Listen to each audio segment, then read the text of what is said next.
নমস্কাৰ প্ৰিয় শ্ৰোতা, শুনি আছে জে বৰুৱাৰ সৈতে আনন্দ FM শিৱসাগৰত আজিৰ অনুষ্ঠান কবিতাৰ এসাগৰ।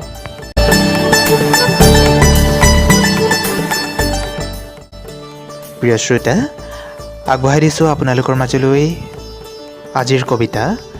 কাশ্মীৰত শ্বহীদ হোৱা মহান বীৰ সৈনিকসকলৰ প্ৰতি শ্ৰদ্ধা জনাই একাঞ্জলি অশ্ৰু অঞ্জলি যশা বিক্ৰম কলিতাই লিখা তেখেতৰ কবিতাৰ শিৰোনাম অভিশপ্ত 14 ফেব্ৰুৱাৰী।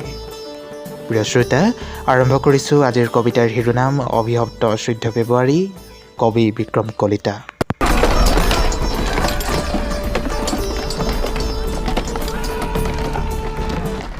অভিশপ্ত 14